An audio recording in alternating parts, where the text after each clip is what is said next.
Welcome to Same Script, Different Cast. You are with me, Seeing It, and today I would like to narrate for you The Forbidden by Clive Barker, which is a short story that inspired the movie Candyman. It is a story about urban legends come to life, of how a downtrodden community protects their own. This was originally published in 1986, and it's part of the Books of Blood series. Like a flawless tragedy, the elegance of which structure is lost upon those suffering in it. The perfect geometry of the Spectre Street estate was only visible from the air. Walking in its drear canyons, passing through its grimy corridors from one gray concrete rectangle to the next, there was little to seduce the eye or stimulate the imagination. What few saplings had been planted in the quadrangles had long since been mutilated or uprooted. The grass, though tall, resolutely refused a healthy green. No doubt the estate and its two companion developments had once been an architect's dream.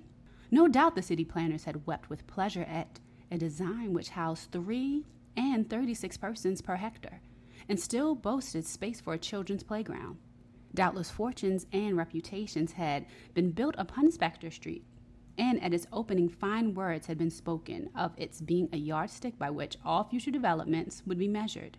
But the planners, tears wept, words spoken, had left the estate to its own devices. The architects occupied restored Georgian houses at the other end of the city, and probably never set foot here. They would not have been shamed by the deterioration of the estate, even if they had. Their brainchild, they would doubtless argue, was as brilliant as ever. Its geometries as precise, its ratios as calculated. It was people who had spoiled Spectre Street, nor would they have been wrong in such an accusation. Helen had seldom seen an inner-city environment so comprehensively vandalized. Lamps, bad, been shattered, and backyard fences overthrown. Cars whose wheels and engines had been removed and chassis then burned. Blocked garage facilities. In one courtyard, 3 or 4 ground floor masonettes had been entirely gutted by fire, their windows and doors boarded up with planks and corrugated iron. More startling still was the graffiti. That was what she had come here to see. Encouraged by Archie's talk of the place, and she was not disappointed. It was difficult to believe, staring at the multiple layers of designs, names, obscenities, and dogmas that were scrawled and sprayed on every available brick, that Spectre Street was barely 3.5 years old. The walls, so recently virgin, were now so profoundly defaced that the council cleaning department could never hope to return them to their former condition. A layer of whitewash to cancel this visual cacophony would only offer the scribes a fresh and yet more tempting surface on which to make their mark. Helen was in 7th heaven. Every corner she turned offered some fresh material for her thesis. Graffiti, the semantics of urban despair. It was a subject which married her two favorite disciplines, sociology and aesthetics. And as she wandered around the estate, she began to wonder if there wasn't a book in addition to her thesis in the subject. She walked from courtyard to courtyard, copying down a large number of the more interesting scrawlings and noting their location. Then she went back to the car to collect her camera and tripod and returned to the most fertile of the areas to make a thorough visual record of the walls. It was a chilly business. She was not an expert photographer, and the late October sky was in full flight, shifting the light on the bricks from one moment to the next. As she adjusted and readjusted the exposure to compensate for the light changes, her fingers steadily became clumsier, her temper correspondingly thinner. But she struggled on, the idle curiosity of passers-by notwithstanding. There were so many designs to document. She reminded herself that her present discomfort would be amply repaid when she showed the slides to Trevor, whose doubt of the project's validity had been perfectly apparent from the beginning. "The writing on the wall," he'd said, half smiling in that irritating fashion of his. "It's been done 100 times." This was true, of course, and yet not.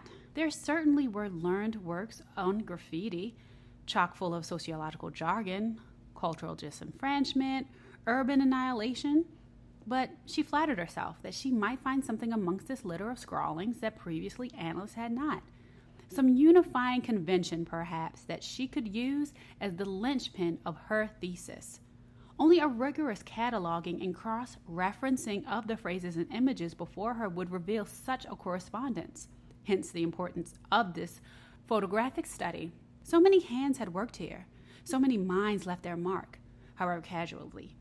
If she could find some pattern, some predominant motive or motif, the thesis would be guaranteed some serious attention, and so in turn would she. "What are you doing?" a voice from behind her asked. She turned from her calculations to see a young woman with a pushchair on the pavement behind her. She looked weary, Helen thought, and pinched by the cold. The child in the pushchair was mewling, his grimy fingers clutching an orange lollipop and the wrapping from a chocolate bar. The bulk of the chocolate and the remains of the previous jujubes was displayed down the front of his coat. Helen offered a thin smile to the woman. She looked in need of it. "I'm photographing the walls," she said in an answer to the initial inquiry, though surely this was perfectly apparent. The woman, she could barely be 20, Helen judged, said, "You mean the filth?" "The writing and the pictures," Helen said. Then, "Yes, the filth." "You from the council?" "No, the university." "It's bloody disgusting," the woman said. "The way they do that. It's just not kids either." "No?" Grown men too. They don't give a damn. Do it in broad daylight. You see them, broad daylight." She glanced down at the child, who was sharpening his lollipop on the ground. "Carrie!" she snapped, but the boy took no notice. "Are they going to wipe it off?" she asked Helen. "I don't know," Helen said, and reiterated, "I'm from the university." "Oh," the woman replied, as if this was new information. "So you're nothing to do with the council?" "No." "Some of it's obscene, isn't it? Really dirty. Makes me embarrassed to see some of the things they draw." Helen nodded, casting an eye at the boy in the pushchair. Carrie had decided to put his sweet in his ear for safekeeping. "Don't do that," his mother told him, and leaned over to slap the child's hand. The blow, which was negligible, began the child bawling. Helen took the opportunity to return to her camera, but the woman still desired to talk. "It's not just on the outside, neither," she commented. "I beg your pardon," Helen said. "They break into the flats when they go empty. The council tried to board them up, but it does no good. They break in anyway, use them as toilets, and write more filth on the walls. They light fires, too. Then nobody can move back in." The description piqued Helen's curiosity. Would the graffiti on the inside walls be substantially different from the public displays? It was certainly worth an investigation. "Are there any places you know around here like that?" "Empty flats, you mean?" "With graffiti." "Just by us, there's one or two," the woman volunteered. "I'm in Butts Court." "Maybe you could show me?" Helen asked. The woman shrugged. "By the way, my name's Helen Buchanan." "Anne-Marie," the mother replied. "I'd be very grateful if you could point me to one of those empty flats." Anne-Marie was baffled by Helen's enthusiasm and made no attempt to disguise it. But she shrugged again and said, "There's nothing much to see, only more of the same stuff." Helen gathered up her equipment, and they walked side by side through the intersecting corridors between one square and the next.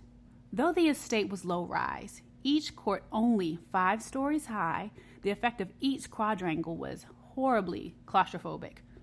The walkways and staircases were a thief's dream, rife with blind corners and ill-lit tunnels. The rubbish dumping facility chutes from the upper floors down which bags of refuse could be pitched had long since been sealed up, thanks to their efficiency as fire traps. Now plastic bags of refuse were piled high in the corridors, many torn open by roaming dogs, their contents strewn across the ground. The smell, even in the cold weather, was unpleasant. In high summer, it must have been overpowering. "I'm over on the other side," Anne-Marie said, pointing across the quadrangle. "The one with the yellow door?" She then pointed along the opposite side of the court. 5 or 6 masonettes from the far end, she said. "There's 2 of them been emptied out. Few weeks now. One of the families moved into Ruskin Court. The other did a bunk in the middle of the night." With that, she turned her back on Helen and wheeled Carrie, who had taken to trailing spittle from the side of his pushchair, around the side of the square. "Thank you," Helen called after her. Anne-Marie glanced over her shoulder briefly, but did not reply. Appetite waited. Helen made her way along the row of ground floor maisonettes, many of which, though inhabited, showed little sign of being so. Their curtains were closely drawn. There were no milk bottles on the doorsteps nor children's toys left where they had been played with. Nothing, in fact, of life here. There was more graffiti, however, sprayed shockingly on the doors of occupied houses. She granted the scrawlings only as casual perusal, in part because she feared one of the doors opening as she examined a choice obscenity sprayed upon it, but more because she was eager to see what revelations the empty flats ahead might offer. The malign scent of urine, both fresh and stale, welcomed her at the threshold of number 14, and beneath that the smell of burnt paint and plastic. She hesitated for fully 10 seconds, wondering if stepping into the maisonette was a wise move. The territory of the estate behind her was indisputably foreign, sealed off from its own misery, but the rooms in front of her were more intimidating still, a dark maze which her eyes could barely penetrate. But when her courage faltered, she thought of Trevor and how badly she wanted to silence his condescension. So, thinking, she advanced into the place, deliberately kicking a piece of charred timber aside as she did, in the hope that she would alert any tenant into showing himself. There was no sound of occupancy, however. Gaining confidence, she began to explore the front room of the maisonette, which had been, to judge by the remains of a disemboweled sofa in one corner and the sodden carpet underfoot, a living room.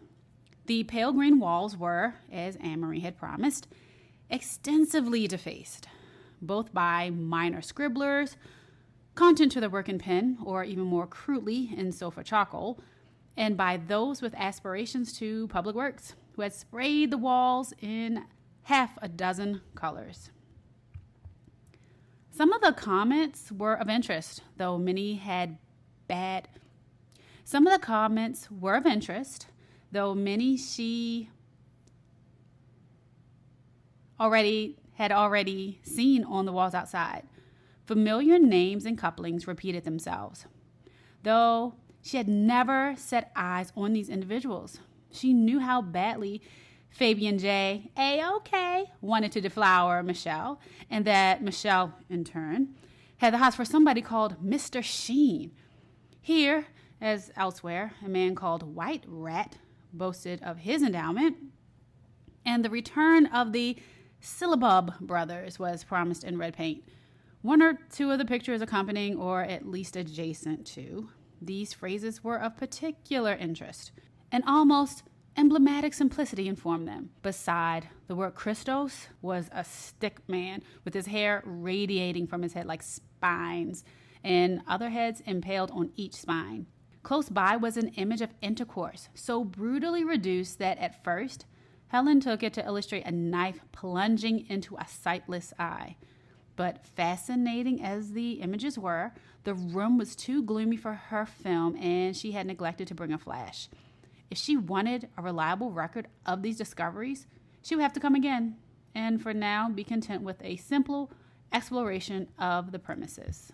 The maisonette wasn't that large, but the windows had been boarded up throughout, and as she moved further from the front door, the dubious light petered out altogether. The smell of urine, which had been strong at the door, intensified too, until by the time she reached the back of the living room and stepped along a short corridor into another room beyond, it was cloying as incense. This room, being furthest from the front door, was also the darkest, and she had to wait a few moments in the cluttered gloom to allow her eyes to become useful. This, she guessed, had been the bedroom. What little furniture the residents had left behind them had been smashed to smithereens. Only the mattress had been left relatively untouched, dumped in the corner of the room amongst a wretched litter of blankets, newspapers, and pieces of crockery. Outside, the sun found its way between the clouds, and 2 or 3 shafts of sunlight slipped between the boards nailed across the bedroom window and pierced the room like annunciations, scoring the opposite wall with bright lines. Here, the graffitists had been busy once more. The usual clamor of love letters and threats. She scanned the wall quickly, and as she did, so her eye was led by the beams of light across the room to the wall, which contained the door she had stepped through. Here, the artist had also been at work, but had produced an image the like of which she had not seen anywhere else. Using the door, which was centrally placed in the wall as a mouth, the artist had sprayed a single vast head onto the stripped plaster. The painting was more adroit than most she had seen, rife with detail that lent the image an unsettling veracity. The cheekbones jutting through the skin the color of buttermilk, the teeth sharpened to irregular points, all converging on the door. The sitter's eyes were, owing to the room's low ceiling, set mere inches above the upper lip. But this physical adjustment only lent force to the image, giving the impression that he had thrown his head back. Knotted strands of his hair snaked from his scalp across the ceiling. Was it a portrait? There was something naggingly specific in the details of the brows and the lines around the wide mouth, and the careful picturing of those vicious teeth. A nightmare, certainly. A facsimile? Perhaps. Of something from a Heron feud. Whatever its origins, even the illusion of Dora's mouth worked. The short passageway between living room and bedroom offered a passable throat with a tattered lamp in lieu of tonsils. Beyond the gullet, the day burned white in the nightmare's belly. The whole effect brought to mind a ghost train painting. The same heroic deformity, the same unashamed intention to scare. And it worked. She stood in the bedroom almost stupefied by the picture, its red-rimmed eyes fixing her mercilessly. Tomorrow, she determined, she would come here again, this time with high-speed film and a flash to illuminate the masterwork. As she prepared to leave, the sun went in, and the bands of light faded. She glanced over her shoulder at the boarded windows and saw for the first time that one forward slogan that had been sprayed on the wall beneath them. "Sweets to the sweet," it read. She was familiar with the quote, but not with its source. Was it a profession of love? If so, it was an odd location for such an avowal. Despite the mattress in the corner and the relative privacy of this room, she could not imagine the intended reader of such words ever stepping in here to receive her bouquet. No adolescent lovers, however heated, would lie down here to play at mothers and fathers, not under the gaze of the terror on the wall. She crossed to examine the writing. The paint looked to be the same shade of pink as had been used to color the gums of the screaming man. Perhaps the same hand? Behind her, a noise. She turned so quickly she almost tripped over the blanket-strewn mattress. Who? At the other end of the gullet in the living room was a scab-kneed boy of 6 or 7. He stared at Helen, eyes glittering in the half-light, as if waiting for a cue. "Yes?" she said. "Anne-Marie says, do you want a cup of tea?" he declared without pause or intonation. Her conversation with the woman seemed hours past. She was grateful for the invitation, however. The damp in the maisonette had chilled her. "Yes," she said to the boy. "Yes, please." The child didn't move, but simply stared on at her. "Are you going to lead the way?" she asked him. "If you want," he replied, unable to raise a trace of enthusiasm. "I like that." "You taking photographs?" he asked. Yes, I am, but not in here." "Why not?" "It's too dark," she told him. "Don't it work in the dark?" he wanted to know. "No." The boy nodded at this, as if the information somehow fitted well into his scheme of things, and about turned without another word, clearly expecting Helen to follow. If she had been taciturn in the street, Anne-Marie was anything but in the privacy of her own kitchen. Gone was the guarded curiosity, to be replaced by a stream of lively chatter and a constant scurrying between half a dozen minor domestic tasks, like a juggler, keeping several plates spinning simultaneously. Helen watched this balancing act with some admiration. Her own domestic skills were negligible. At last, the meandering conversation turned back to the subject that had brought Helen here. "Them photographs," Anne-Marie said. "Why'd you want to take them?" "I'm writing about graffiti. The photos will illustrate my thesis." "It's not very pretty." "No, you're right, it isn't, but I find it interesting." Anne-Marie shook her head. "I hate the whole estate," she said. "It's not safe here. People getting robbed on their own doorsteps. Kids setting fire to the rubbish day in, day out. Last summer, we had the fire brigade here 2-3 times a day till they sealed them chutes off. Now, People just dump the bags in the passageway, and that attracts rats. Do you live here alone? Yes, she said, since Davy walked out. That your husband? He was Carrie's father, but we were never married. We lived together 2 years, We had some good times. Then he just up and went off one day, and when I was at me and Maine's with Carrie, she peered into her teacup. I'm better off without him, she said, but you get scared sometimes. Want some more tea? I don't think I've got time. Just a cup, Anne-Marie said, already up and unplugging the electric kettle to take it across for a refill. As she was about to turn on the tap, she saw something on the draining board and drove her thumb down, grinding it out. Got you, you bugger, she said, then turned to Helen. We got these bloody ants. Ants? Whole estate's infected. From Egypt they are. Pharaoh ants they're called. Little brown sods. They breed in the central heating ducts, you see. That way, they get into all the flats. Place is plagued with them. This is unlikely exorcism, answered Egypt. Struck Helen as comical, but she said nothing. Anne-Marie was staring out the kitchen window and into the backyard. You should tell them, she said, though Helen wasn't certain whom she was being instructed to tell. Tell them that ordinary people can't even walk the streets any longer. Is it really so bad? Helen said, frankly tiring of this catalog of misfortunes. Anne-Marie turned from the sink and looked at her hard. We've had murders here, she said. Really? We had one in the summer. An old man. He was from Ruskin. That's just next door. I didn't know him, but he was a friend of the sister of the woman next door. I forget his name. And he was murdered? Cut to ribbons in his own front room. They didn't find him for almost a week. What about his neighbors? Didn't they notice his absence? Anne-Marie shrugged, as if most important pieces of information, the murder and the man's isolation, had been exchanged, and any further inquiries into the problem were irrelevant. But Helen pressed the point. Seems strange to me, she said. Anne-Marie plugged in the filled kettle. Well, it happened, she replied, unmoved. I'm not saying it didn't. His eyes had been taken out, she said, before Helen could voice any further doubts. Helen winced. No, she said under her breath. That's the truth, Anne-Marie said. And that wasn't all been done to him. She paused for effect and then went on. You wonder what kind of person's capable of doing things like that, don't you? You wonder. Helen nodded. She was thinking precisely the same thing. Did they ever find the man responsible? Anne-Marie snorted her disparagement. Police don't give a damn what happens here. They keep off the estate as much as possible. When they do patrol, all they do is pick up kids for getting drunk and that. They're afraid, you see. That's why they keep clear. Of this killer? Maybe, Anne-Marie replied. Then he had a hook. A hook? The man what done it. He had a hook, like Jack the Ripper. Helen was no expert on murder, but she felt certain that the Ripper hadn't boasted a hook. It seemed churlish to question the truth of Anne-Marie's story, however, though she silently wondered how much of this, the eyes taken out, the body rotting in the flat, the hook, was elaboration. The most scrupulous of reporters was surely tempted to embellish a story once in a while.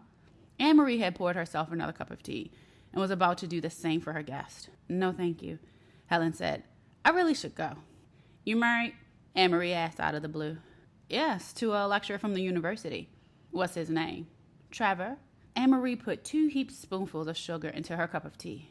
Will you be coming back? She asked. Yes, I hope to later in the week. I want to take some photographs of the pictures in the masonette across the court. Well, call in. I shall. And thank you for your help. That's all right, Anne-Marie replied. You've got to tell somebody, haven't you? The man apparently had a hook inside of a hand. Trevor looked up from his plate of tagliatelle con prosciutto. Beg your pardon. Ella had been at pains to keep her recounting of this story as uncolored by her own response as she could. She was interested to know what Trevor would make of it, and she knew that if, once signaled, her own stance, he would instinctively take an opposing view out of plain bloody-mindedness. He had a hook, she repeated, without inflection. Trevor put down his fork and plucked at his nose, sniffing. I didn't read anything about this, he said. You don't look at the local press? Helen returned. Neither of us do. Maybe it never made any of the nationals. Geriatric murdered by hook-handed maniac? Trevor said, savoring the hyperbole. I would have thought it was newsworthy. When was all this was supposed to have happened? Sometime last summer. Maybe we were in Ireland. Maybe, said Trevor, taking up his fork again, bending to his food. The polished lens of his spectacles reflected only the plate of pasta and chopped ham in front of him, not his eyes. Why do you say maybe? Helen prodded. It doesn't sound quite right, he said. In fact, it sounds bloody preposterous. You don't believe it, Helen said. Trevor looked up from his food, tongue rescuing a speck of tagliatelle from the corner of his mouth. His face had relaxed into that non-committal expression of his, the same face he wore, no doubt, when listening to his students. Do you believe it? He asked Helen. It was a favorite time-gaining device of his, another seminar trick to question the questioner.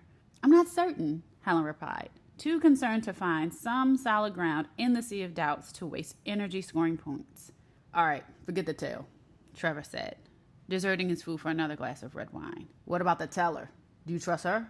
Helen pictured Anne-Marie's earnest expression as she told the story of the old man's murder. Yes, she said. Yes, I think I would have known if she'd been lying to me. So why is it so important to you anyhow? I mean, whether she's lying or not, what the fuck does it matter? It was a reasonable question, if irritatingly put. Why did it matter? Was it that she wanted to have her worst feelings about Spectre Street prove false? That such an estate be filthy, be homeless, be a dump where the undesirable and the disadvantaged were tucked out of public view? All that was a liberal commonplace, and she accepted it as an unpalatable social reality. But the story of the old man's murder and mutilation was something other, an image of violent death that, once with her, refused to part from her company. She realized, to her chagrin, that this confusion was plain on her face, and that Trevor, watching her across the table, was not a little entertained by it. If it bothers you so much, he said, why don't you go back there and ask around instead of playing believe in it or not over dinner? She couldn't help but rise to his remark. I thought you liked guessing games, she said. He threw her a sullen look. Wrong again. The suggestion that she investigate was not a bad one, though doubtless he had ulterior motives for offering it. She viewed Trevor less charitably day by day. What she had once thought in him a fierce commitment to debate, she now recognized as mere power play. He argued, not for the thrill of dialectic, but because he was pathologically competitive. She had seen him, time and again, take up attitudes she knew he did not espouse simply to spill blood. Nor, more's the pity, was he alone in this sport. Academia was one of the last strongholds of the professional time waster. On occasion, their circle seemed entirely dominated by educated fools, lost in a wasteland of stale rhetoric and hollow commitment. From one wasteland to another, she returned to Spectre Street the following day, armed with a flash gun in addition to a tripod and high-sensitive film. The wind was up today, and it was Arctic, more furious still for being trapped in the maze of passageway courts. She made her way to number 14 and spent the next hour in its befouled confines, meticulously photographing both the bedroom and living room walls. She had half expected the impact of the head in the room to be dulled by reacquaintance. It was not. Though she struggled to capture scale and detail as best she could, she knew the photographs would be at best a dim echo of its perpetual howl. Much of its power lay in its context, of course. That such an image might be stumbled upon in surroundings so drab, so conspicuously lacking in mystery, was akin to finding an icon on a rubbish heap, a gleaming symbol of transcendence from a world of toil and decay into some darker but more tremendous realm. She was painfully aware that the intensity of her response probably defied her articulation. Her vocabulary was analytic, replete with buzzwords and academic terminology, but woefully impoverished when it came to evocation. The photographs, pale as they would be, would, she hoped, at least hint at the potency of the picture, even if they didn't conjure the way it froze the bowels. When she emerged from the maisonette, the wind was as uncharitable as ever, but the boy waiting outside, the same child as had attended upon her yesterday, was dressed as if for spring weather. He grimaced in his effort to keep the shudders at bay. Hello, Helen said. I waited, the child announced. Waited? Anne-Marie said you'd come back. I wasn't planning to come back until later in the week, Helen said. You might have waited a long time. The boy's grimace relaxed a notch. It's all right, he said. I've got nothing to do. What about school?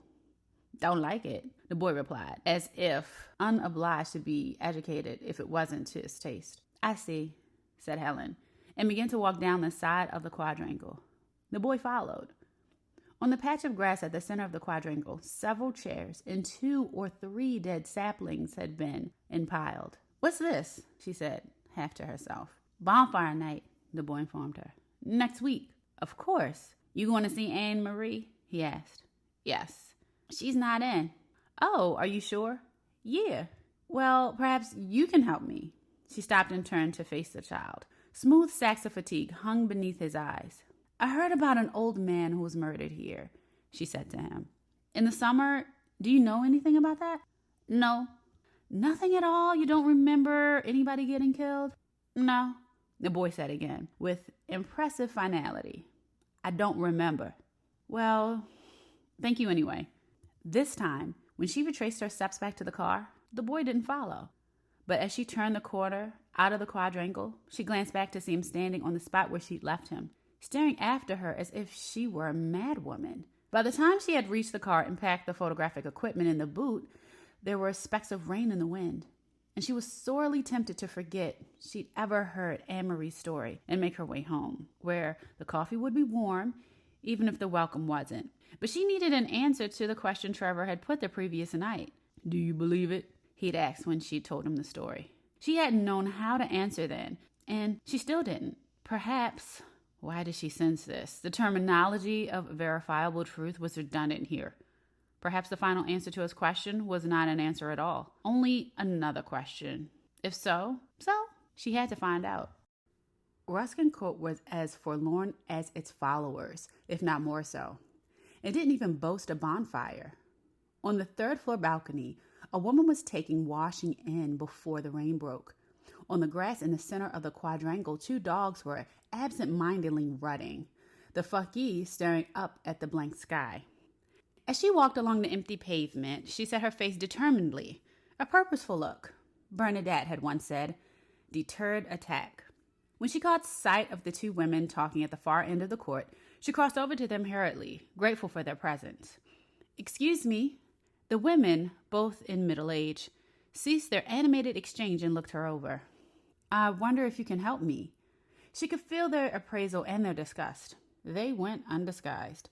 One of the pair, her face florid, said plainly, "What do you want?" Helen suddenly felt bereft of the least power to charm. What was she to say to these 2 that wouldn't make her motives appear ghoulish? "I was told," she began, and then stumbled, aware that she would get no assistance from either woman. "I was told there'd been a murder near here. Is that right?" The florid woman raised eyebrows, so plucked they were barely visible. "Murder?" she said. "Are you from the press?" the other woman inquired. The years bad soured her features beyond sweetening. Her small mouth was deeply lined. Her hair, which had been dyed brunette, showed a half-inch of gray at the roots. "No, I'm not from the press," Helen said. "I'm a friend of Anne Marie's in Butt's Court." The claim of this friend stretched the truth, but it seemed to mellow the women somewhat. "Visiting, are you?" the florid woman asked. "In a matter of speaking, you missed the warm spell. Anne Marie was telling me about somebody who'd been murdered here during the summer. I was curious about it." "Is that right? Do you know anything about it?" "Lots of things going around here," said the second woman. "You don't know the half of it." "So it's true?" Helen said. "They had to close the toilets," the first woman put in. "That's right, they did," the other said. "The toilets?" Helen said. What had this to do with the old man's death? "It was terrible," the first said. "Was it your Frank Josie, or who told you about it?" "No, not Frank," Josie replied. "Frank was still at sea. It was Mrs. Tyzak." The witness established, Josie relinquished the story to her companion and turned her gaze back upon Helen. The suspicion bad not yet died from her eyes. "This was only 1 month before the last," Josie said. "Just about the end of August. It was August, wasn't it?" She looked to the other woman for verification. "You've got the head for dates, Maureen." Maureen looked uncomfortable. "I forget," she said, clearly unwilling to offer testimony. "I'd like to know," Helen said. Josie, despite her companion's reluctance, was eager to oblige. "There's some lavatories," she said. "Outside the shops, public lavatories. I'm not quite sure how it all happened exactly, but there used to be a boy. Well, he wasn't a boy, really. I mean, he was a man of 20 or more, but he was..." She fished for words. mentally subnormal. I suppose you'd say his mother used to have to take him around like he was a 4-year-old. Anyhow, she let him go into the lavatories while she went to that little supermarket. What's it called? She turned to Maureen for a prompt, but the other woman just looked back, her disapproval plain. Josie was ungovernable, however. Broad daylight this was, she said to Helen. Middle of the day. But anyhow, the boy went to the toilet and the mother was in the shop. And after a while, you know how you do. She's busy shopping. She forgets him. And then she thinks he's been gone a long time. At this juncture, Maureen couldn't prevent herself from butting in. The accuracy of the story apparently took precedence over her wariness. She got into an apartment, she corrected Josie, with the manager about some bad bacon she'd had from him. That was why she was such a tune. I see, said Helen. Anyway, said Josie, picking up the tale. She finished her shopping, and when she came out, he still wasn't there. So she had someone from the supermarket, Maureen began. But Josie wasn't about to have her narrative snatched back into this vital juncture. She asked one of the men from the supermarket, she repeated over Maureen's interjection, to go down into the lavatory and find him. It was terrible, said Maureen, clearly picturing the atrocity in her mind's eye. He was lying on the floor in a pool of blood. Murdered? Josie shook her head. He had been better off dead. He'd been attacked with a razor. She let this piece of information sink in before delivering the coup de grace. And they cut off his private parts. Just cut them off and flush them down the toilet. No reason on earth to do it. Oh my God. Better off dead, Josie repeated. I mean, they can't mend something like that, can they? The appalling tale was rendered worse still by the sang-froid of the teller and by the casual repetition of better off dead. The boy, Helen said, was he able to describe his attackers? No, said Josie. He's practically an imbecile. He can't string more than 2 words together. And nobody saw anyone going to the lavatory or leaving it? People come and go all the time, Maureen said. This, though, sounded like an adequate explanation had not been Helen's experience. This was not a great bustle in the quadrangle and passageways, far from it. Perhaps the shopping mall was busier, she reasoned, and might offer adequate cover for such a crime. So they haven't found the culprit, she said. No, Josie replied, her eyes losing their fervor. The crime and its immediate consequences were the nub of this story. She had little or no interest in either the culprit or his capture. We're not safe in our own beds, Maureen observed. You ask anyone. Anne-Marie said the same, Helen replied. That's how she came to tell me about the old man. Said he was murdered during the summer here in Ruskin Court. I do remember something, Josie said. There was some talk, I heard. An old man and his dog. He was battered to death and the dog ended up, I don't know. It certainly wasn't here. It must have been one of those other estates. Are you sure? The woman looked offended by this slur of her memory. Oh, yes, she said. I mean, if it had been here, we'd have known the story, wouldn't we? Helen thanked the pair for their help and decided to take a stroll around the quadrangle anyway, just to see how many more maisonettes were out of operation here. As in Butts Court, many of the curtains were drawn and all doors locked. But then if Spectre Street was under siege from a maniac capable of the murder and mutilation such as she'd heard described, she was not surprised that the residents took to their homes and stayed there. There was nothing much to see around the court. All the unoccupied maisonettes and flats had been recently sealed, to judge by the litter of nails left on a doorstep by the council workmen. One sight did catch her attention, however. Scrawled on the paving stones she was walking over, all but erased by rain and the passage of feet, the same phrase she'd seen in the bedroom of number 14. Sweets to the sweet. The words were so benign. Why did she seem to sense menace in them? Was it in their access? Was it in their excess? Perhaps in the sheer overabundance of sugar upon sugar? Honey upon honey? She walked on, though the rain persisted, and her walkabout gradually led her away from the quadrangles into a concrete no-man's land through which she had not previously passed. This was, or had been, the site of the estate's amenities.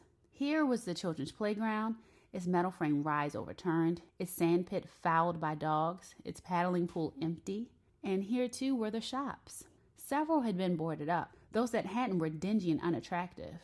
The windows were protected by heavy wire mesh. She walked along the row and rounded a corner. and there in front of her was a squat brick building. The public lavatory, she guessed, through the signs designating it as such, had gone. The iron gates were closed and padlocked. Standing in front of the charmless building, the wind gusting around her legs, she couldn't help but think of what had happened here. Of the man-child, bleeding on the floor, helpless to cry out. It made her queasy even to contemplate it. She turned her thoughts instead to the felon. What would he look like, she wondered. A man capable of such depravities? She tried to make an image of him, but no detail she could conjure carried sufficient force. But then, monsters were seldom very terrible once hauled into the plain light of day. As long as this man was known only by his deeds, he held untold power over the imagination. But the human truth beneath the terrors would, she knew, be bitterly disappointing. No monster, he. Just a whey-faced apology for a man more needful of pity than awe. The next gust of wind brought the rain on more heavily. It was time, she decided, to be done with the adventures for the day. Turning her back on the public lavatory, she hurried back through the quadrangles to the refuge of the car, the icy rain needling her face to numbness. The dinner guest looked gratifyingly appalled at the story, and Trevor, to judge by the expression on his face, was furious. It was done now, however. There was no taking it back. Nor could she deny her satisfaction she took in having silenced the interdepartmental babble about the table. It was Bernadette, Trevor's assistant in the history department, who broke the agonizing hush. When was this? During the summer, Helen told her. I don't recall reading about it, said Archie. Much the better for 2 hours of drinking. It mellowed a tongue which was otherwise fulsome in its self-coruscation. Perhaps the people are suppressing it, Daniel commented. Conspiracy? Said Trevor, plainly cynical. It's happening all the time, Daniel shot back. Why would they suppress something like this? Helen said. It doesn't make sense. Since when has the police procedure made sense? Daniel replied. Bernadette cut in before Helen could answer. We don't even bother to read about these things any longer, she said. Speak for yourself, somebody piped up, but she ignored them and went on. We're punch drunk with violence. We don't see it any longer, even when it's in front of our own noses. On the screen every night, Archie put in. Death and disaster in full color. There's nothing very modern about that, Trevor said. And Elizabethan would have seen the death all the time. Public executions were a very popular form of entertainment. The table broke up into a cacophony of opinions. After 2 hours of polite gossip, that dinner party had suddenly caught fire. Listening to the debate rage, Helen was sorry she hadn't had time to have photographs processed and printed. The graffiti would have added further fuel to this exhilarating row. It was Purcell, as usual, who was the last to weigh in with this point of view, and again, as usual, it was devastating. Of course, Helen, my sweet, he began, that affected weariness in his voice, edged with the anticipation of controversy. Your witnesses could all be lying, couldn't they? The talking around the table dwindled, and all heads turned in Purcell's direction. Perversely, he ignored the attention he garnered, and turned to whisper in the ear of the boy he brought, a new passion who would, on the past form, be discarded in a matter of weeks for another pretty urchin. Lying? Helen said. She could feel herself bristling at the observation already, and Purcell had only spoken a dozen words. Why not? The other replied, lifting his glass of wine to his lips. Perhaps they're all weaving some elaborate fiction or other. The story of the spastic's mutilation in a public toilet, the murder of the old man, even that hook, all quite familiar elements. You must be aware that there's something traditional about these atrocity stories. One used to exchange them all the time. There was a certain fission in them, something competitive maybe, in attempting to find a new detail to add to the collective fiction, a fresh twist that would render the tale that little bit more appalling when you passed it on. It may be familiar to you, said Helen defensively. Purcell was also so poised, it irritated her. Even if there were validity in his argument, which she doubted, she was damned if she'd concede it. I've never heard this story before. Have you not? Said Purcell, as though she were admitting to illiteracy. What about the lovers and the escaped lunatic? Have you heard that one? I've heard that, Daniel said. The lovers disemboweled, usually by a hook-handed man, and the body left on top of the car, while their fiancé cowers inside. It's a cautionary tale, warning of the evils of rampant heterosexuality. The joke won a round of laughter from everyone but Helen. These stories are very common. So you're saying that they're telling me lies, she protested. Not lies exactly. You said lies. I was being provocative, Purcell returned, his placatory tone more enraging than ever. I don't mean to imply there's any serious mischief in it, but you must concede that so far you haven't met a single witness. All these events have happened at some unspecified date to some unspecified person. They are reported at several removes. They occurred at the best to the brothers of friends of distant relations. Please consider the possibility that perhaps these events do not exist in the real world at all, but are merely titillation for bored housewives. Helen didn't make an argument in return, for the simple reason that she lacked one. Purcell's point about the conspicuous absence of witnesses was perfectly sound. She herself had wondered about it. It was so strange, too, the way the women in Ruskin Court had speedily co-signed the old man's murder to another estate, as though these atrocities always occurred just out of sight, round the next corner, down the next passageway, but never here. So why? Said Bernadette. Why what? Archie puzzled. The stories. Why tell these horrible stories if they're not true? Yes, said Helen, throwing the controversy back into Purcell's ample lap. Why? Purcell preened himself, aware that his entry into the debate had changed the basic assumption at a stroke. I don't know, he said, happy to be done with the game now that he'd shown his arm. You really mustn't take me too seriously, Helen. Might try not to. The boy at Purcell's side tittered. Maybe it's simply taboo material, Archie said. Suppressed? Daniel prompted. Not the way you mean it, Archie retorted. The whole world is in politics, Daniel. Such naivete. What's so taboo about death? Trevor said. Bernadette already pointed out it's in front of all of us all the time. Television, newspapers. Maybe that's not close enough, Bernadette suggested. Does anyone mind if I smoke? Purcell broke in. Only dessert seems to have been indefinitely postponed. Helen ignored the remark and asked Bernadette what she meant by not close enough. Bernadette shrugged. I don't know precisely, she confessed. Maybe just the death has to be near. We have to know if it's just around the corner. The television's not intimate enough. Helen frowned. The observation made some sense to her, but in the clutter of the moment, she couldn't root out its significance. Do you think they're stories too? Andrea has a point, Bernadette replied. Most kind, said Purcell. Has somebody got to match the boys pawn my lighter? About the absence of witnesses. All that proves is that I haven't met anybody who's actually seen anything, Helen countered. Not that witnesses don't exist.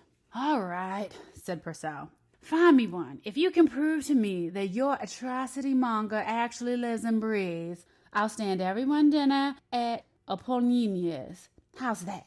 Am I generous to a fault, or do I just know when I can't lose? He laughed, knocking on the table with his knuckles by way of applause. Sounds good to me, said Trevor. What do you say, Helen? She didn't go back to Spectre Street until the following Monday, but all weekend she was there in thought, standing outside the locked toilet, with the wind bringing rain, or in the bedroom, the portrait looming. Thoughts of the estate claimed all her concern. When late on Saturday afternoon, Trevor found some petty reason for an argument. She let the insult pass, watching him perform the familiar ritual of self-martyrdom without being touched by it in the least. Her indifference only enraged him further. He stormed out in high dudgeon to visit whichever of his women was in favor this month. She was glad to see the back of him. When he failed to return that night, she didn't even think of weeping about it. He was foolish and vacuous.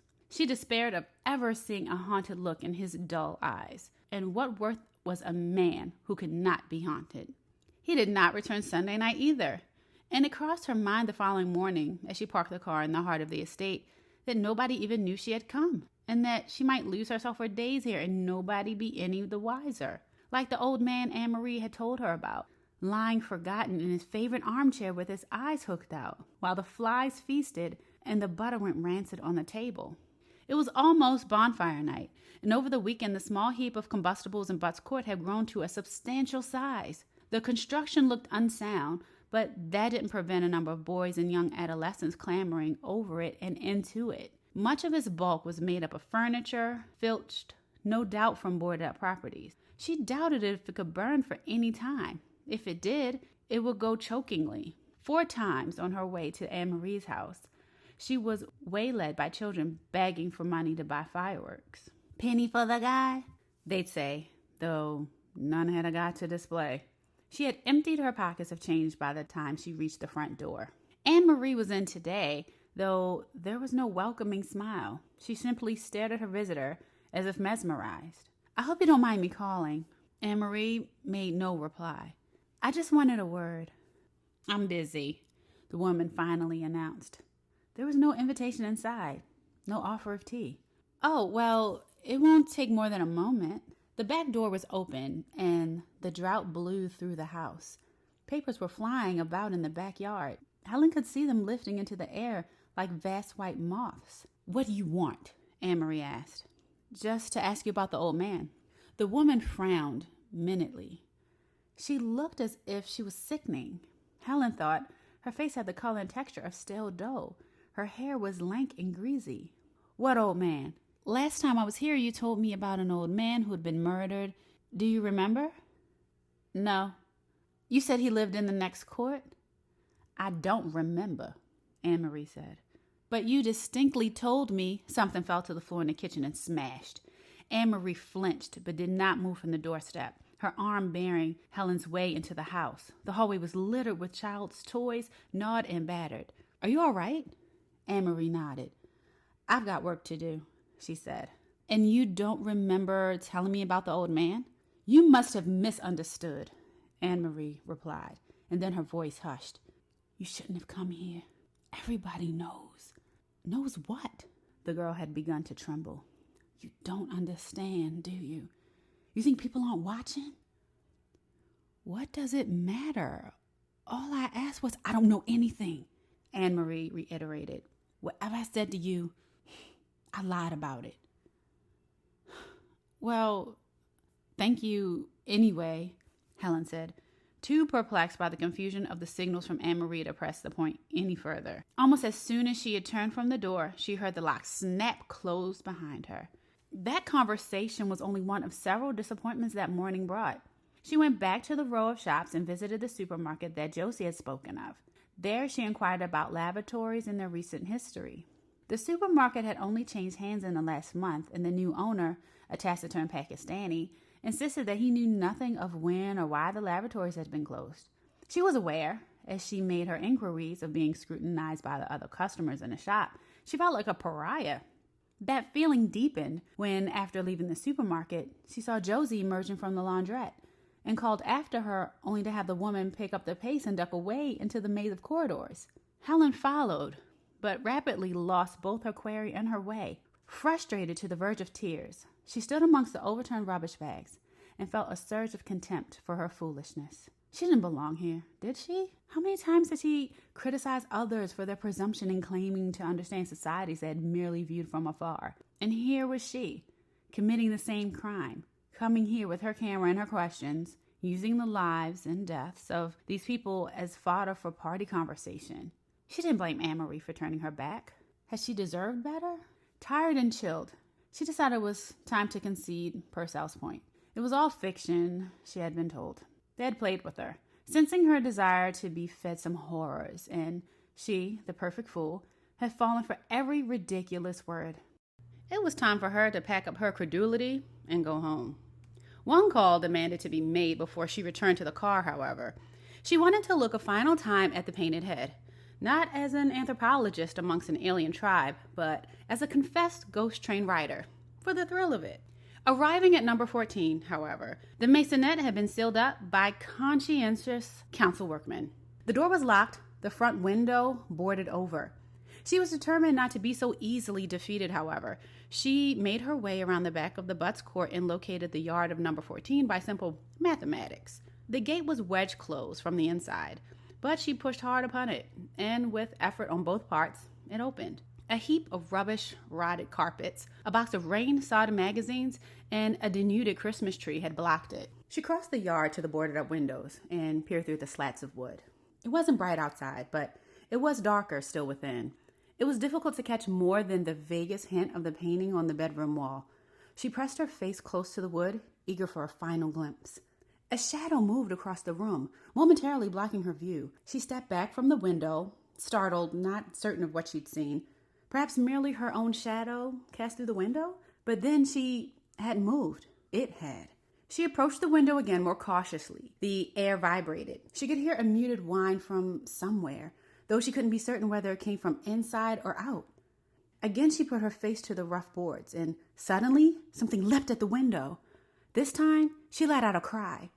There was a scrabbling sound from within as nails raked the wood. A dog? And a big one to have jumped so high. Stupid, she told herself aloud.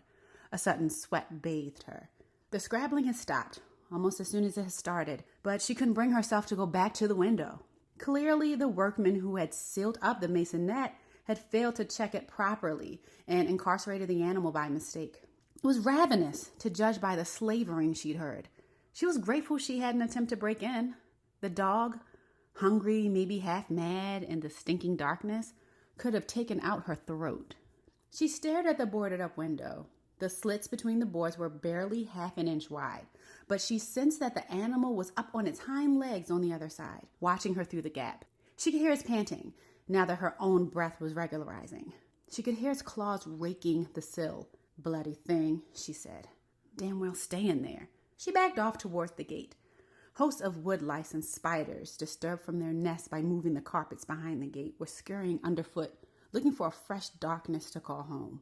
She closed the gate behind her and was making her way around the front of the block when she heard the sirens. Two ugly spirals of sound that made the hair on the back of her neck tingle. They were approaching. She picked up her speed and came round into Butt's Court in time to see several policemen crossing the grass behind the bonfire and an ambulance mounting the pavement and driving around to the other side of the quadrangle. People had emerged from their flats and were standing on their balconies staring down. Others were walking around the court, nakedly curious to join a gathering congregation. Helen's stomach seemed to drop to her bowels when she realized where the hub of interest lay. At Anne Marie's doorstep. The police were clearing a path through the throng for the ambulancemen. A second police car had followed the route of the ambulance onto the pavement. Two plainclothes officers were getting out. She walked to the periphery of the crowd. What little talk there was amongst the onlookers was conducted in low voices. One or two of the older women were crying.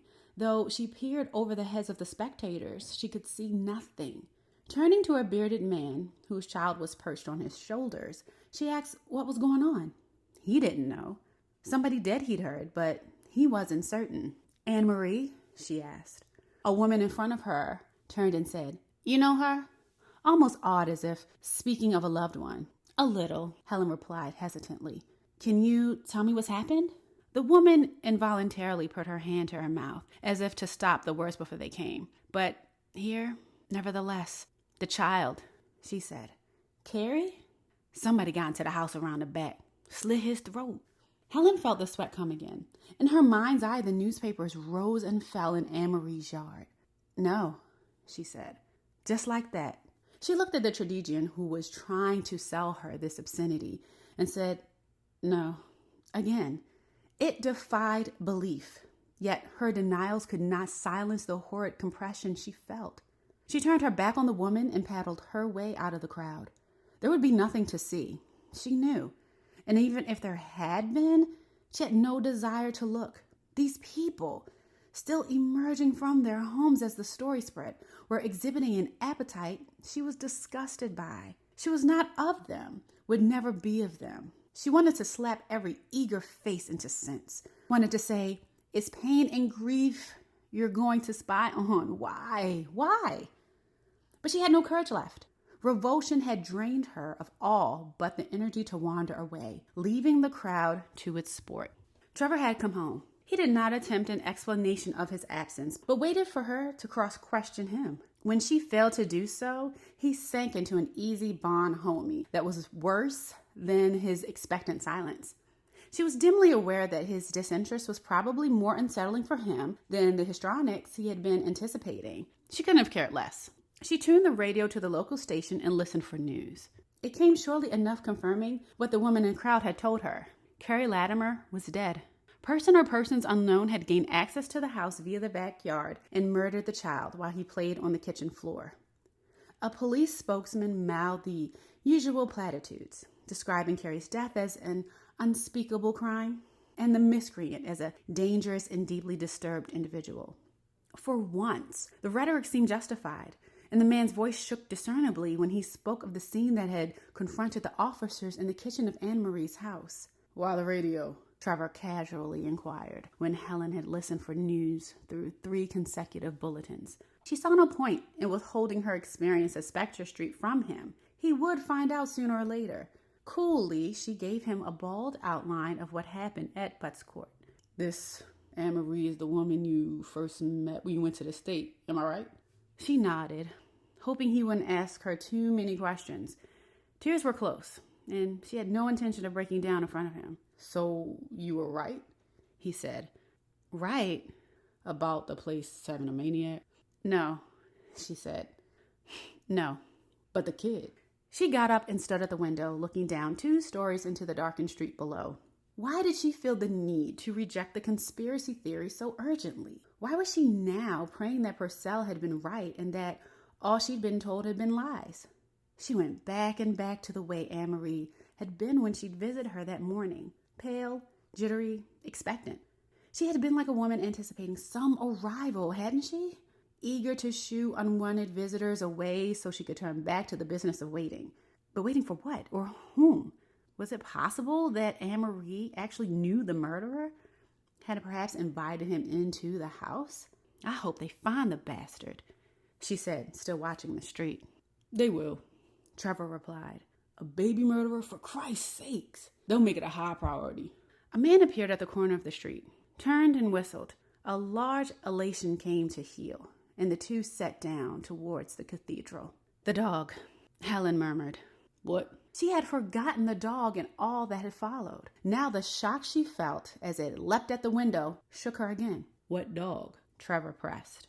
"I went back to the flat today where I took the pictures of the graffiti. There was a dog in there, locked in." "So?" "It'll starve. Nobody knows it's there." "How do you know it wasn't locked in to kennel it?"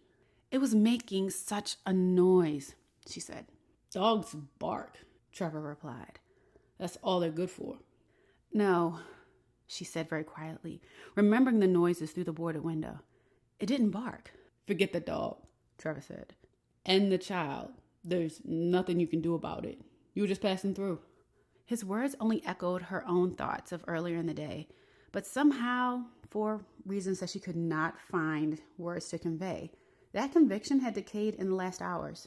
She was not just passing through. Nobody ever just passed through. Experience always left its mark. Sometimes it's merely scratched. On occasion, it took off limbs. She did not know the extent of her present wounding, but she knew it more profound than she yet understood, and it made her afraid. "We're out of booze," she said, emptying the last dribble of whiskey into her tumbler. Trevor seemed pleased to have a reason to be accommodating. "I'll go out, shall I?" he said. "Get a bottle or 2? "Sure," she replied, "if you like." He was gone only half an hour. She would have liked him to have been longer. She didn't want to talk, only to sit and think through the unease in her belly. Though Trevor had dismissed her concern for the dog, and perhaps justifiably so, she couldn't help but go back to the locked maisonette in her mind's eye, to picture again the raging face on the bedroom wall, and hear the animal's muffled growl as it pawed the boards over the window. Whatever Trevor had said, she didn't believe the place was being used as a makeshift kennel. No, the dog was imprisoned in there, no doubt of it, running around and round, driven in its desperation to eat its own feces, growing more insane with every hour that passed. She became afraid that somebody, kids maybe, looking for more tinder for their bonfire, would break into the place, ignorant of what it contained. It wasn't that she feared for the intruder's safety, but that the dog, once liberated, would come for her. It would know where she was, so her drunken head construed, and come sniffing her out. Trevor returned with the whiskey, and they drank together until the early hours when her stomach revolted. She took refuge in the toilet, Trevor outside asking her if she needed anything, her telling him weakly to leave her alone. When, an hour later, she emerged, he had gone to bed. She did not join him, but lay down on the sofa and dozed through until dawn. The murder was news. The next morning, it made all the tabloids as a front-page splash and found prominent positions in the heavyweights, too. There were photographs of the stricken mother being led from the house and others, blurred but potent, taken over the backyard wall and through the open kitchen door. Was that blood on the floor? Or shadow? Helen did not bother to read the articles. Her aching head rebelled at the thought. But Trevor, who had brought the newspapers in, was eager to talk. She couldn't work out if this was further peacemaking on his part or a genuine interest in the issue. "The woman's in custody," he said, poring over the Daily Telegraph. It was a paper he was politically averse to, but its coverage of violent crime was notoriously detailed. The observation demanded Helen's attention, unwilling or not. "Custody?" she said. "Anne-Marie?" "Yes." "Let me see." He relinquished the paper and she glanced over the page. "Third column," Trevor prompted. She found the place and there it was in black and white. Anne-Marie had been taken into custody for questioning to justify the time lapse between the estimated hour of the child's death and the time that had been reported. Helen read the relevant sentences over again to be certain that she'd understood properly. Yes, she had. The police pathologist estimated Carrie to have died between 6 and 6:30 that morning. The murder had not been reported until 12. She read the report over a third time, fourth, but repetition did not change the hard facts. The child had been murdered before dawn. When she had gone to the house that morning, Carrie had already been dead for 4 hours. The body had been in the kitchen, a few yards down the hallway from where she had stood, and Anne-Marie had said nothing. The air of expectancy she had had about her, what had it signified? That she awaited some cue to lift the receiver and call the police? "My Christ," Helen said and let the paper drop. "What?" "I have to go to the police." "Why?" "To tell them I went to the house," she replied. Trevor looked mystified. "The baby was dead, Trevor. When I saw Anne-Marie yesterday morning, Carrie was already dead."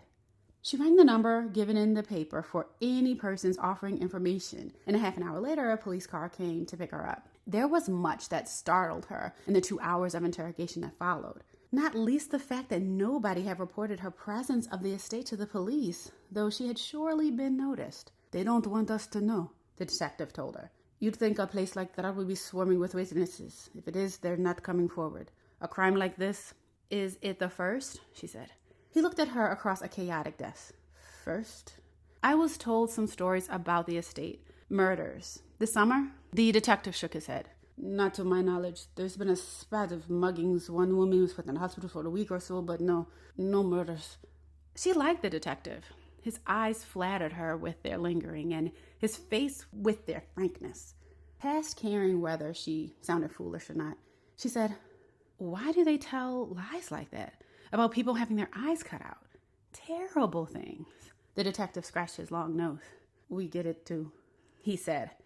"People come in here, they confess all kinds of crap, talk all night, some of them about things they've done or things they think they've done, give you it all in the minute detail, and when you make a few calls, it's all invented out of their minds. Maybe if they didn't tell you the stories, they'd actually go out and do it." The detective nodded. "Yes," he said. "God help us, you might be right at that." And the stories she'd been told, were they confessions of uncommitted crimes, accounts of the worst imaginable, imagined to keep fiction from becoming fact? The thought chased its own tail. These terrible stories still needed a first cause, a wellspring from which they leapt. As she walked home through the busy streets, she wondered how many of her fellow citizens knew such stories. Were these inventions common currency, as Purcell had claimed? Was there a place, however small, reserved in every heart for the monstrous? "Purcell rang," Trevor told her when she got home, "to invite us out to dinner." The invitation wasn't welcome, and she made a face. "At Polignaires, remember?" he reminded her. "He said he'd take us all to dinner if you proved him wrong." The thought of getting a dinner out of the death of Anne-Marie's infant was grotesque, and she said so. "He'll be offended if you turn him down." "I don't give a damn. I don't want dinner with Purcell." "Please," he said softly. "He can be difficult, and I want to keep him smiling just at the moment." She glanced across at him. The look he'd put on made him resemble a drenched spaniel. Manipulative bastard, she thought, but said, "All right, I'll go, but don't expect any dancing on the tables." "We'll leave that to Archie," he said. "I told Purcell we were free tomorrow night. Is that all right with you?" "Whenever." "He's booking the table for 8 o'clock. The evening papers had relegated the tragedy of baby Carrie to a few column inches on an inside page. In lieu of much fresh news, they simply described the house-to-house inquiries that were now going on at Spectre Street. Some of the later editions mentioned that Anne-Marie had been released from custody after an extended period of questioning and was now residing with friends. They also mentioned, in passing, that the funeral was to be the following day. Helen had not entertained any thoughts of going back to Spectre Street for the funeral when she went to bed that night, but sleep seemed to change her mind, and she woke with a decision made for her. Death had brought the estate to life. Walking through to Ruskin Court from the street, she had never seen such numbers out and about. Many were already lining the curb to watch the funeral cortege pass, and looked to have claimed their niche early, despite the wind and the ever-present threat of rain. Some were wearing items of black clothing, a coat, a scarf, but the overall impression, despite the lowered voices and the studied frowns, was one of celebration. Children running around, untouched by reverence. Occasional laughter escaping from between gossiping adults.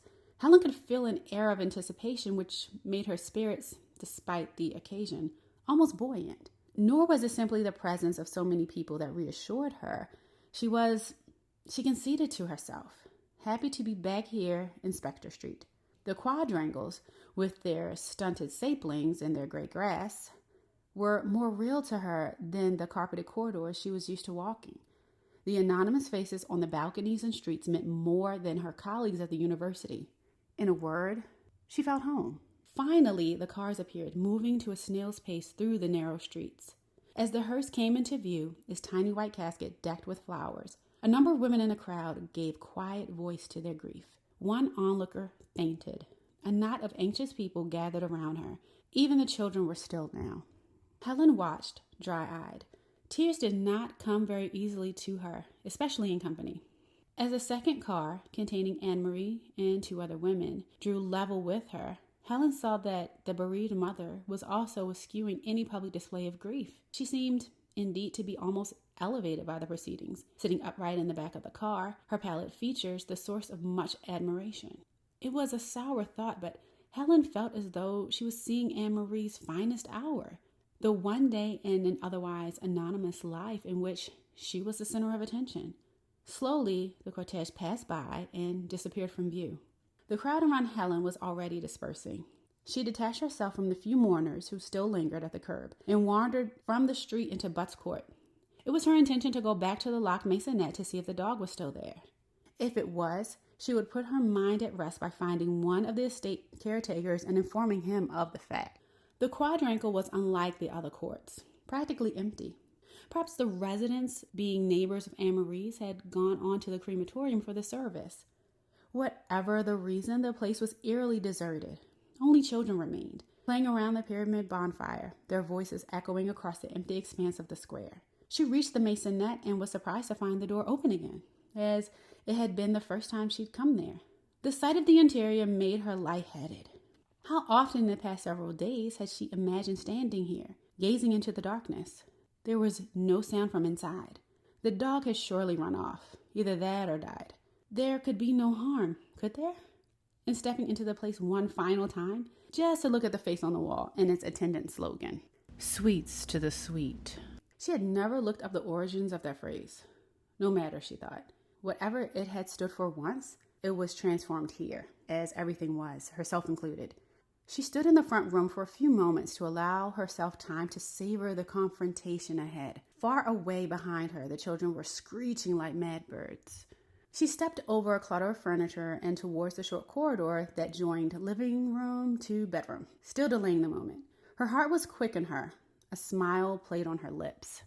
And there, at last, the portrait loomed, compelling as ever. She stepped back in the murky room to admire it more fully, and her heel caught on the mattress that still lay in the corner. She glanced down. The squalid bedding had been turned over to present its untorn face. Some blankets and a rag-wrapped pillow had been tossed over it. Something glistened amongst the folds of the uppermost blanket. She bent down to look more closely and found there a handful of sweets, chocolates and caramels, wrapped in bright paper. And littered amongst them, neither so attractive nor so sweet, a dozen razor blades. There was blood on several. She stood up again and backed away from the mattress, and as she did so, a buzzing sound reached her ears from the next room. She turned, and the light in the bedroom diminished as a figure stepped into the gullet between her and the outside world. Silhouetted against the light, she could scarcely see the man in the doorway, but she smelt him. He smelled like candy floss, and the buzzing was with him or in him. "I just came to look," she said. At the picture, the buzzing went on, the sound of a sleepy afternoon far from here. The man in the doorway did not move. Well, she said, I've seen what I wanted to see. She hoped against hope that her words would prompt him to stand aside and let her pass, but he didn't move, and she couldn't find the courage to challenge him by stepping towards the door. I have to go, she said, knowing that despite her best efforts, fear seeped between every syllable. I'm expected. That was not entirely untrue. Tonight they were all invited to Apollinaires for dinner, but that wasn't until 8, which was 4 hours away. She would not be missed for a long while yet. If you'll excuse me, she said. The buzzing had quieted a little, and in the hush, the man in the doorway spoke. His unaccented voice was almost as sweet as his scent. No need to leave yet, he breathed. Though she couldn't see his eyes, she felt them on her, and they made her feel drowsy, like that summer that sang in her head. I came for you, he said. She repeated the words in her head. I came for you.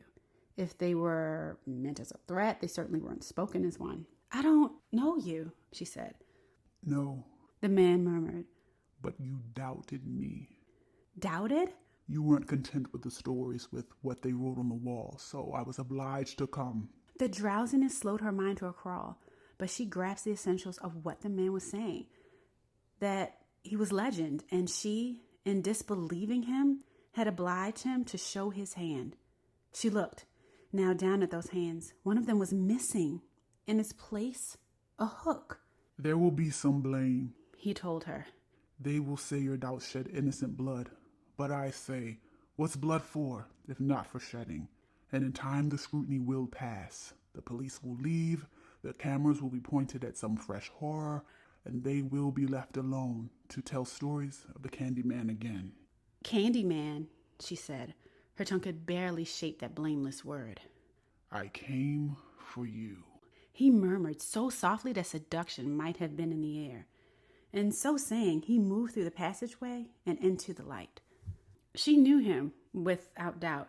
She had known him all along, in that place kept for terrors. It was the man on the wall. His portrait had not been a fantasist. The picture that howled over her was matched in each extraordinary particular by the man she now set eyes upon. He was bright to the point of gaudiness, his flesh a waxy yellow, his thin lips pale blue, his wild eyes glittering as if their irises were set with rubies. His jacket was a patchwork, his trousers the same. He looked, she thought, almost ridiculous, with his blood-stained motley and the hint of rouge on his jaundiced cheeks. But the people were facile. They needed these shows and shams to keep their interest. Miracles, murders, demons driven out, and stones roiled from tombs. The cheap glamour did not taint the sense beneath. It was only in the natural history of the mind, the bright feathers that drew the species to mate with its secret self. And she was almost enchanted by his voice, by his colors, by the buzz from his body. She fought to resist the rapture, though. There was a monster here. Beneath this fetching display, its nest of razors was at her feet, still drenched in blood. Would it hesitate to slither own throat if it had once laid hands on her? As the Candyman reached out for her, she dropped down and snatched the blanket up, flinging it at him. A rain of razors and sweatmeats fell around his shoulders. The blanket followed, blinding him. But before she could snatch the moment to slip past him, the pillow which had lain on the blanket rolled in front of her. Whatever the forlorn white casket she had seen in the hearse had contained, it was not the body of baby Carrie. That was here, at her feet, his blood-drained face turned up to her. He was naked. His body showed everywhere signs of the fiend's attentions. In the 2 heartbeats she took to register this last horror, the Candyman threw off the blanket. In his struggle to escape from his fold, his jacket had come unbuttoned, and she saw, though her senses protested, that the contents of his torso had rotted away, and the hollow was now occupied by a nest of bees. They swarmed in the vault of his chest and encrusted in a seething mass the remnants of flesh that hung there. He smiled at her plain repugnance. Sweets to the sweet, he murmured, and stretched his hook hand towards her face. She could no longer see light from the outside world, nor hear the children playing in But's court. There was no escape into a saner world than this. The Candyman filled her sight. Her drained limbs had no strength to hold him at bay. "Don't kill me," she breathed. "Do you believe in me?" he said. She nodded minutely. "How can I not?" she said. "Then why do you want to live?" She didn't understand and was afraid her ignorance would prove fatal, so she said nothing. "If you would learn," the fiend said, "just a little from me, you would not beg to live." His voice had dropped to a whisper. "I am a rumor," he sang in her ear. "It's a blessed condition, believe me, to live in people's dreams, to be whispered at street corners, but not have to be. Do you understand?" Her weary body understood. Her nerves, tired of jangling, understood. The sweetness he offered was life without living, was to be dead but remembered everywhere, immortal in gossip and graffiti. "Be my victim," he said. "No," she murmured. "I won't force it upon you," he replied, the perfect gentleman. "I won't oblige you to die, but think. If I kill you here, if I unhook you." He traced the path of the promised wound with his hook. It ran from groin to neck. "Think how they would mark this place with their talk. Point it out as they pass by and say, 'She died there. The woman with the green eyes.' Your death would be a parable to frighten children with. Lovers would use it as an excuse to cling closer together." She had been right. This was seduction. "Was fame ever so easy?" he asked. She shook her head. "I prefer to be forgotten," she replied, "than be remembered like that." He made a tiny shrug. "What do the good know?" he said. "Except what the bad teach them by their excesses." He raised his hook hand. "I said I would not oblige you to die, and I'm true to my word. Allow me, though, a kiss at least." He moved towards her. She murmured some nonsensical threat, which he ignored. The buzzing in his body had risen in volume. The thought of touching his body, of the proximity of the insects, was horrid. She forced her lead-heavy arms to keep him at bay. His lurid face eclipsed the portrait on the wall. She couldn't bring herself to touch him and instead stepped back. The sound of the bees rose some, and their excitement had crawled up in his throat and were flying from his mouth. They climbed about his lips, in his hair. She begged him over and over to leave her alone, but he would not be placated. At last, she had nowhere left to retreat to. The wall was at her back. Steeling herself against the stings, she put her hands on the crawling chest and pushed. As she did so, his hand shot out and around the back of her neck, the hook nicking the flushed skin of her throat. She felt blood come, felt certain he would open her jugular in one terrible slash. But he had given his word, and he was true to it. Aroused by this sudden activity, the bees were everywhere. She felt them moving on her, searching for morsels of wax in her ears and sugar at her lips. She made no attempt to swat them away. The hook was at her neck. If she so much as moved, it would wound her. She was trapped, as in her childhood nightmares, with every chance of escape stymied. When sleep bad brought her to such hopelessness, the demons on every side, waiting to tear her limb from limb, one trick remained: to let go, to give up all ambition to life and to leave her body to the dark. Now, as the Candyman's face pressed to hers, and the sound of bees blotted out even her own breath, she played that hidden hand. And as surely as in dreams, the room and the fiend were painted out and gone. She woke from brightness into dark. There were several panic moments where she couldn't think of where she was, then several more when she remembered. But there was no pain about her body. She put her hand to her neck. It was, barring the nick of the hook, untouched. She was lying on the mattress, she realized. Had she been assaulted as she lay in a faint? Gingerly, she investigated her body. She was not bleeding, her clothes were not disturbed. The Candyman had, it seemed, simply claimed his kiss. She sat up. There was precious little light through the boarded window, and none from the front door. Perhaps it was closed, she reasoned. But no. Even now, she heard somebody whispering on the threshold. A woman's voice. She didn't move. They were crazy, these people. They had known all along what her presence in Bus Court had summoned, and they had protected him. This honeyed psychopath, given him a bed and an offering of bonbons, hidden him away from prying eyes, and kept their silence when he brought blood to their doorsteps. Even Anne-Marie, dry-eyed in the hallway of her house, knowing that her child was dead a few yards away. The child! That was the evidence she needed. Somehow, they had conspired to get the body from the casket, what they had substituted, a dead dog, and brought it here, to the Candyman's tabernacle, as a toy or a lover. She would take baby Carrie with her to the police and tell the whole story. Whatever they believed of it, and that would probably be very little, the fact of the child's body was incontestable. That way, at least some of the crazies would suffer for their conspiracy, suffer for her suffering. The whispering at the door had stopped. Now somebody was moving towards the bedroom. They didn't bring a light with them. Helen made herself small, hoping she might escape detection. A figure appeared in the doorway. The gloom was too impenetrable for her to make out more than a slim figure who bent down and picked up a bundle on the floor. A fall of blonde hair identified the newcomer as Anne-Marie. The bundle she was picking up was undoubtedly Carrie's corpse. Without looking in Helen's direction, the mother about turned and made her way out of the bedroom. Helen listened as the footsteps receded across the living room. Swiftly, she got to her feet and crossed the passageway. From there, she could vaguely see Anne-Marie's outline in the doorway of the maisonette. No lights burned in the quadrangle beyond. The woman disappeared, and Helen followed as speedily as she could, eyes fixed on the door ahead. She stumbled once, and once again, but reached the door in time to see Anne-Marie's vague form in the night ahead. She stepped out of the maisonette and into the open air. It was chilly. There were no stars. All the lights on the balconies and corridors were out, nor did any burn in the flats, not even the glow of a television. Butts Court was deserted. She hesitated before going in pursuit of the girl. Why didn't she slip away now? Cowardice coaxed her and found her way back to her car.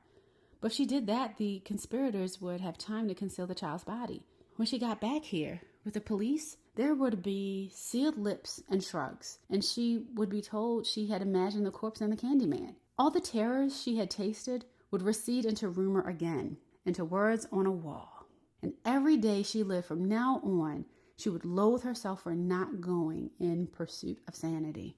She followed. Anne-Marie was not making her way around the quadrangle, but moving towards the center of the lawn in the middle of the court, to the bonfire. Yes, to the bonfire. It loomed in front of Helen now, blacker than the night sky. She would just make out Anne-Marie's figure, moving to the edge of the piled timbers and furniture, and ducking to climb into its heart. This was how they planned to remove the evidence? To bury the child was not certain enough, but to cremate it and pound the bones. Who would ever know? She stood a dozen yards from the pyramid and watched as Anne-Marie climbed out again and moved away, folding her figure into the darkness. Quickly, Helen moved through the long grass and located the narrow space in amongst the piled timbers into which Anne-Marie had put the body. She thought she could see the pale form. It had been laid in a hollow. She couldn't reach it, however. Thanking God that she was as slim as the mother, she squeezed through the narrow aperture. Her dress snagged on a nail as she did so. She turned round to disengage it, fingers trembling. When she turned back, she had lost sight of the corpse. She fumbled blindly ahead of her, her hands finding wooden rags and what felt like the back of an old armchair, but not the cold skin of a child. She had hardened herself against the contact of the body. She had endured worse in the last hours than picking up a dead baby. Determined not to be defeated, she advanced a little further. Her shins scraped and her fingers spiked with splinters. Flashes of light were appearing at the corners of her aching eyes. Her blood whined in her ears. But there! The body was no more than 1.5 yards ahead of her. She ducked down to reach beneath a beam of wood, but her fingers missed the forlorn bundle by millimeters. She stretched further, the whine in her head increasing, but she still could not reach the child. All she could do was bend double and squeeze into the hidey hole the children had left in the center of the bonfire. It was difficult to get through. The space was so small she could barely crawl on hands and knees, but she made it. The child lay face down. She fought back the remnants of squeamishness and went to pick it up. As she did so, something landed on her arm. The shock startled her. She almost cried out, but swallowed the urge and brushed the irritation away. It buzzed as it rose from her skin. The whine she had heard in her ears was not blood, but the hive. I knew you'd come, the voice behind her said, and a wide hand covered her face. She fell backwards and the Candyman embraced her. We have to go, he said in her ear as flickering light spilled between the stacked timbers. Be on our way, you and I. She fought to be free of him, to cry out for them to not light the bonfire, but he held her lovingly close. The light grew. Warmth came with it. and through the kindling of the first flames, she could see figures approaching the pyre out the darkness of the Butts court. They had been there all along, waiting. The lights turned out in their homes and broken all along the corridors, their final conspiracy. The bonfire caught with a will, but by some trick of its construction, the flames did not invade her hiding place quickly, nor did the smoke creep through the furniture to choke her. She was able to watch how the children's faces gleamed, how the parents called them from going too close, and how they disobeyed, how the old women, their blood thin, warmed their hands and smiled into the flames. Presently, the roar and the crackle became deafening, and the Candyman let her scream herself hoarse in the certain knowledge that nobody could hear her, and even if they had, would not have moved to claim her from the fire. The beasts vacated the fiend's belly as the air became hotter and mazed the air with their panicked flight. Some, attempting escape, caught fire and fell like tiny meteors to the ground. The body of baby Carrie, which lay close to the creeping flames, began to cook. Its downy hair smoked, its back blistered. Soon the heat crept down Helen's throat and scorched her pleas away. She sank back, exhausted, into the Candyman's arms, resigned to his triumph. In moments, they would be on their way,